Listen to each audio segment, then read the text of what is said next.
Good morning. Have a beautiful day. बात मेरी कुछ और है, पर शुरू मैं करता हूं हिंदुस्तान के दो सूबों के इलेक्शन रिजल्ट से। पंजाब पंजाब में आम आदमी पार्टी ने बाकी पार्टियों को कूड़ा समझ के झाड़ू सा फेर दिया और बड़ा जबरदस्त बहुमत लेकर आए। उनके बहुत सारे आदमी ऐसे जीते कि दूसरे की जुबान तो जब्त हो गई। 60-70 हजार से लीड लेकर जीते वो। यह जीत आपके वास्ते खुशी का पैगाम है।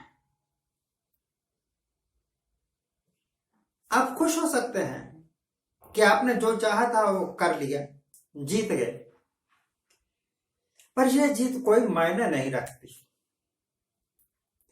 अगर आप वो सब कुछ ना कर सके जिसका वायदा किया था।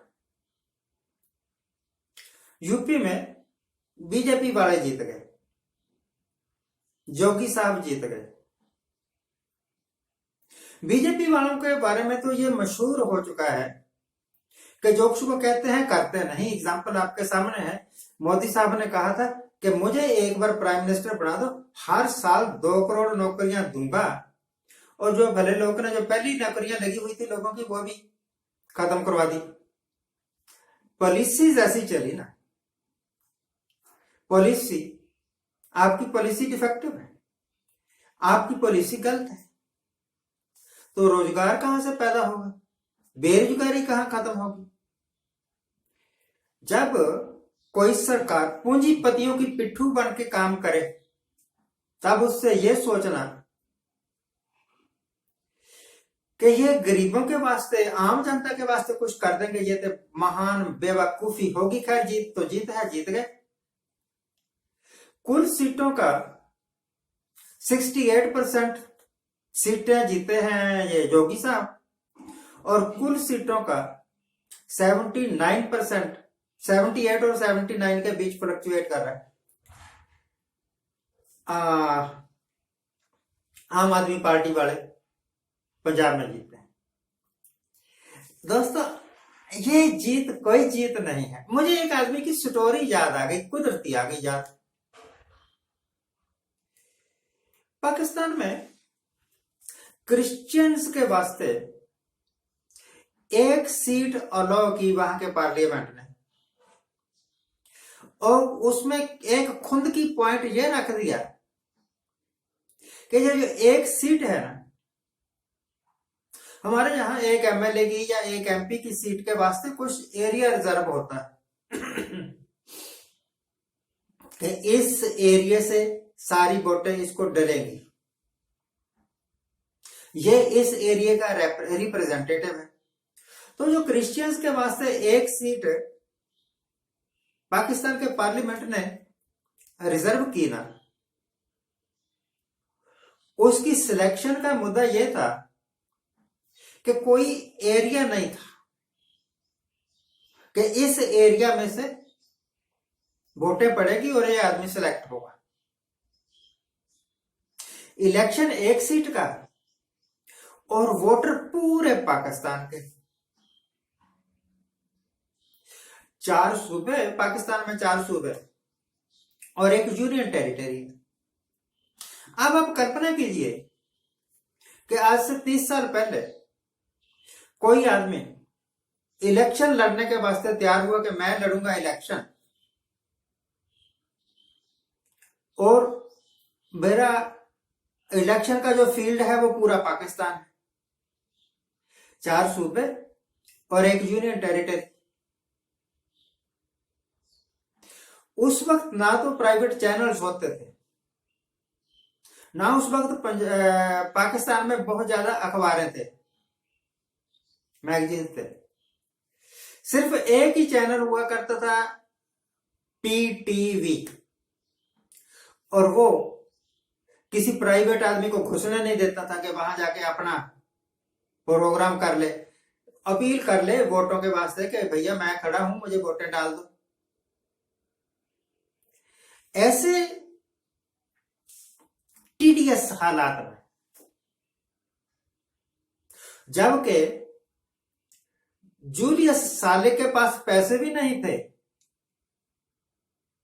इलेक्शन लड़ा। एक बार नहीं, 2 बार नहीं, 3 बार नहीं, 4 बार इलेक्शन लड़ा और चारों बार जीत गया। जीत वो है,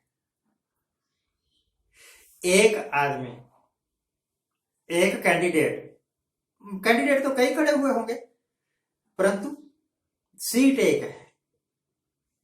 member of parliament of Pakistan, एक सीट माइनॉरिटीज के वास्ते, क्रिश्चियंस के वास्ते, और वोटर्स पूरे पाकिस्तान के। और हालात ये कि प्रचार करने का कोई माध्यम नहीं, फिर भी उस आदमी ने प्रचार किया और कोई उसकी पार्टी भी नहीं थी। प्रचार किया, वोटें पड़ी, फिर वो जीता, 4 बार जीता। This is called the election. ये होता है इलेक्शन। चाहे आम आदमी पार्टी जीते, चाहे बीजेपी जीते, का तीसरी पार्टी जीते, तो ये एक ना लहर सी पैदा करते हैं। ये पब्लिक को लालच देते हैं, मैं सारी औरतों को 1000-1000 रुपया दूंगा, मैं बिजली फ्री कर दूंगा, मैं लैपटॉप दे दूंगा। ये वोटों के वास्ते कन्वेंसिंग कर रहे हो या कि बोली लगा रहे हो? ये इलेक्शन नहीं है, ये आपका और वोटर का एक सौदा है। मैं आपको वोटर डाल दूंगा, तुम मेरी वाइफ को 1000 रुपया महीना देते रहना। अजीब बात है। खैर, मिस्टर भगवंत मान, आपसे उम्मीद की जाती है कि कम से कम आप मोदी की तरह झूठे ना निकलना, नहीं तो जिस तरह आपको ये सत्ता मिली है, इंग्लिश की एक कहावत है, इजी कम इजी गो। जो चीज आसानी से मिलती है वो आसानी से चली भी जाती है। 2 करोड़ नौकरियां अनाउंस किया अलग अलग स्टेजों पर, और एक नौकरी नहीं दे सके भाई साहब। लोगों के जहन में है, और जब ये मैनिपुलेशंस, जिस वक्त रेवोल्यूशन आते हैं ना, उस वक्त आपके सारे मैनिपुलेशंस धरे के धरे रह जाते हैं। मैं देख चुका हूं, सरकारें बनते हुए भी देखा, सरकारें टूटते हुए भी देखा, आसमान पर चढ़ते हुए भी लोगों को देखा, और पैरों में रुड़ते हुए भी देखा। अभी आपने पंजाब में देखा नहीं बादलों का क्या हाल हुआ, अरविंदर सिंह का क्या हाल हुआ। वही आपका हो सकता है। ये जिसकी मैं बात कर रहा था ना, जय साले, जो 4 बार जीता पूरे पाकिस्तान से election. I do not know him, but I have read his history. मैंने उसके बारे में पढ़ा है, मिले नहीं कभी, और मिलने की कोई उम्मीद भी कोई नहीं है, क्योंकि हमने कभी बाहर जाना नहीं और उन्होंने हिंदुस्तान आना नहीं। Thank you very much for watching, thank you very much for watching, keep watching. अपने वास्ते प्रार्थना किया करो कि अच्छा समय